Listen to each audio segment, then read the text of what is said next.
ना बुद्धा की अगर फिलॉसफी को लिया जाए या उनकी टीचिंग्स को लिया जाए, आई थिंक सारी टीचिंग्स को 2 वर्ड्स के अंदर कंबाइन किया जा सकता है।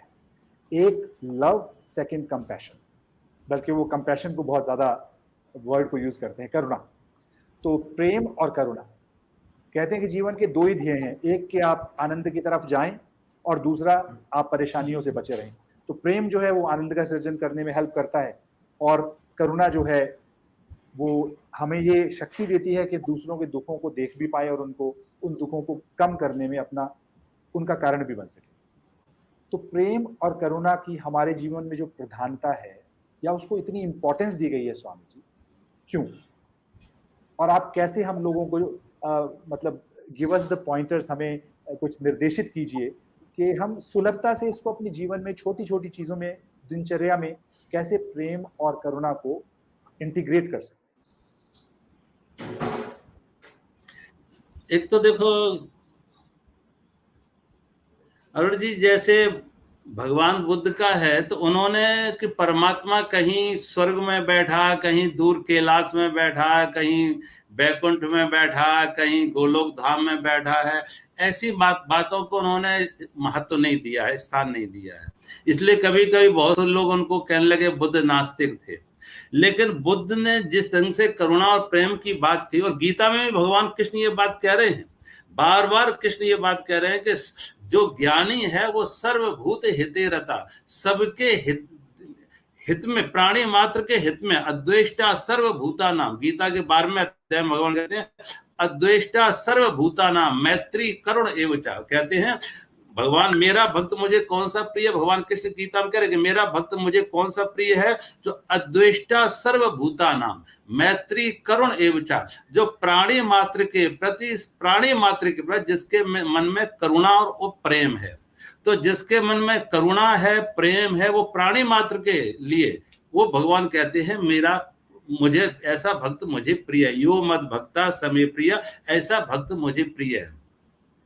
तो अब जो बुद्ध की का दर्शन रहा या भगवान कृष्ण का भी दर्शन, हम आज वृंदावन में हम तो कहेंगे भगवान कृष्ण का भी यही विचार था, यही दर्शन था, यही उनकी शिक्षा थी कि प्राणी मात्र में सभी के प्रति, मनुष्यों के प्रति, पशु पक्षियों के प्रति, लताओं वृक्षों के प्रति, सबके प्रति करुणा और मैत्री का भाव हो, करुणा और प्रेम का भाव हो।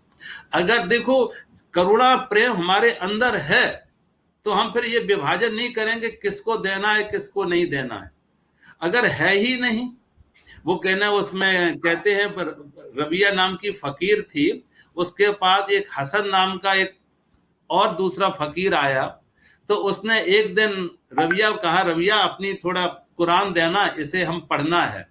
तो हसन को रबिया ने अपनी कुरान दी, और जब कुरान दी तो जैसे उसने खोला तो कुरान में एक जगह कटा हुआ था, निशान लगा था। तो उसने कहा ये पवित्र पुस्तक को काटने की हिम्मत किसने की है, इससे संशोधन किसी ने किया है? कौन है ऐसा जो नास्तिक है, जो खुदा को नहीं मानता, इस पवित्र ग्रंथ को नहीं मानता? तो रबिया ने कहा वो मैं ही हूं, ये अपराध मैंने ही किया है। तो हसन ने पूछा, रबिया तूने इसको क्यों काटा है? कि इसमें लिखा है शैतान से घृणा करो, इसमें लिखा है शैतान से घृणा करो। तो अब जब मेरे अंदर घृणा है ही नहीं, अब शैतान हो या परमात्मा हो, प्रेम ही प्रेम है, घृणा तो है नहीं, अब दें कैसे? शैतान को भी हम प्रेम ही देंगे और परमात्मा को भी प्रेम ही देंगे। तो जो हमारे अंदर करुणा और प्रेम इतनी आ जाए तो हम अपने आसपास के सारे परिवेश को, पशु पक्षी हो, लताओं वृक्ष हो, मनुष्य मात्र, सबको हम प्रेम और करुणा देंगे। तो भगवान बुद्ध ने इसको ज्यादा, और मैंने एक बात और कहा था कि जैसे जैसे व्यक्ति अंतर्मुखी होता है, उसके अंदर सतोगुण आता है, मन शांत होता है, मन स्वस्थ होता है, तो करुणा और प्रेम फ्रेग्रेंस होती है। जैसे फूल खिले और फ्रेग्रेंस आती है, और वही फूल सड़ जाए तो दुर्गंध आती है। तो फूल का खिलना और फ्रेग्रेंस का आना साइमल्टेनियसली होता है। ऐसे ही मन जब शांत होता, स्वस्थ होता है, तो करुणा और प्रेम होता है। और मन अशांत हो, तनावग्रस्त हो, क्रोध हो, वैर हो, तो फिर करुणा नहीं होगी, प्रेम नहीं होगा, हिंसा होगी, वैर होगा, भय होगा। तो स्वस्थ मन का लक्षण है करुणा और प्रेम, करुणा और प्रेम स्वस्थ मन का लक्षण। और उससे देखो भगवान बुद्ध ने जो दंड से लोग नहीं सुधारे, उन्होंने अपने करुणा और प्रेम से लोगों को सुधारे। अंगुलीमाल जैसे डाकू को, जो वहां का उस समय का राजा था, वो राजा बिंबिसार उस डाकू को अपने अधीन नहीं कर पाया, उसका आतंक न मिटा पाया, और भगवान बुद्ध ने अपने करुणा और प्रेम से उसका आतंक मिटा दिया। तो उनके अंदर इतनी करुणा थी कि वो एक अपराधी को भी साधु बना देते थे, एक बुरे आदमी को भी अच्छा बना देते थे, और परिणाम क्या होता कि उनका करुणा, उनका प्रेम वो प्रभावित करता था। तो भगवान बुद्ध खुद जब इस तरीके से जीवन उनका जी रहे थे, तो उनका मन में किसी के प्रति बैर नहीं होता था, हिंसा का सवाल ही नहीं उनके मन में, कि वो व्यक्ति शांत हो। तो करुणा और प्रेम, जब देखो भगवान बुद्ध एक बार जा रहे थे, तो एक जो चरवाहा था, ये गड़रिया जैसे हम कहते हैं, शेपर्ड, वो तमाम तरह की सीप को लेके, भेड़ बकरियां लेके जा रहा था। उसमें एक भेड़ का छोटा बच्चा, उसके पैर में चोट थी, वो चल नहीं पा रहा था। तो बार बार उसकी जो माँ थी, भेड़ थी, वो पीछे मुड़ मुड़ के देखती थी अपने बच्चे को जो चल नहीं पा रहा। भगवान बुद्ध उस पीछे पीछे आ रहे थे, उन्होंने देखा ये बार बार देख रही है, और क्योंकि बच्चे के पैर में चोट है, चल नहीं पा रहा है, तो उसने, भगवान बुद्ध ने उस बच्चे को अपने गोद में ले लिया और उसके साथ चलने लगे। तो भेड़ निश्चिंत हो गई कि मेरा बच्चा मेरे साथ आ रहा है।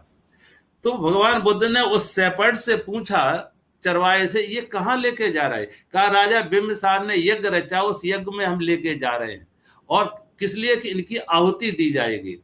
तो भगवान बुद्ध उन भेड़ों के साथ स्वयं भी उस यज्ञ में पहुंच गए और उनसे पूछा, इन भेड़ों को आप काट के क्यों आग में डाल रहे हो? तो उन जो वहां पे जो पंडा पुजारी थे, उन पंडितों ने, पुजारियों ने, जो हवन करने वाले थे, उन्होंने कहा कि इन भेड़ बकरियों का बलिदान देने से, आहुति देने से राजा को स्वर्ग मिलेगा, राजा को स्वर्ग मिलेगा इनका बलि देने से।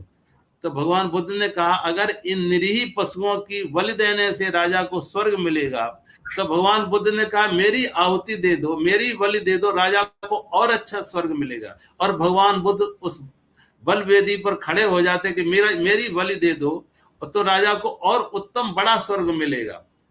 तो अब भगवान बुद्ध ने फिर उन्हें समझाया, और राजा बिंबिसार ने अपने यहाँ पशु हिंसा का पूरी तरह से प्रतिबंध कर दिया, रोक लगा दी।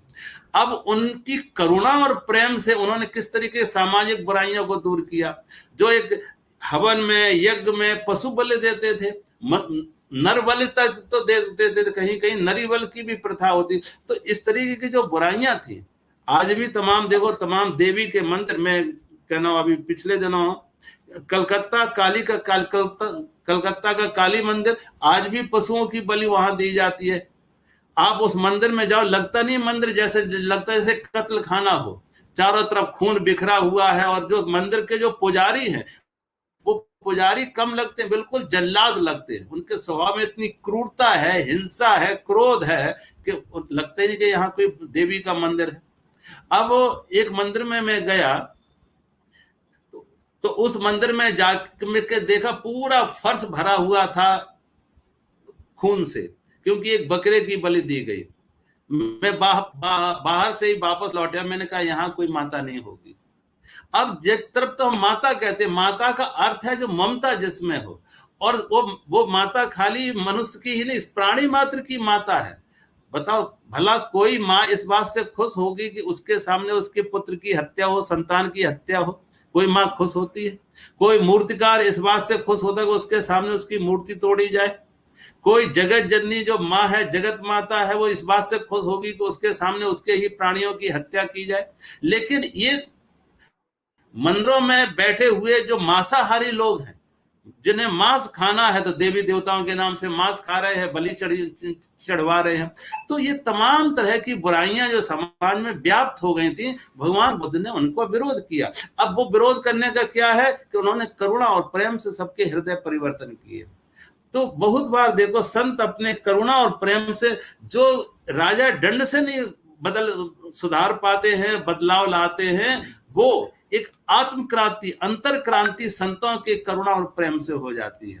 तो करुणा और प्रेम से व्यक्ति स्वयं सुखी है और दूसरों को भी सुखी बनाता, समाज एक व्यवस्थित होता और एक न्यायपूर्ण वातावरण, अन्याय का वातावरण ना रहे, न्यायपूर्ण वातावरण हो, सारी व्यवस्था न्यायपूर्ण हो, ऐसा एक समाज संतों से मिलता है जो जिनमें सत्व गुण की प्रधानता है। लेकिन उनकी ताकत कहाँ है, उनकी शक्ति कहाँ है?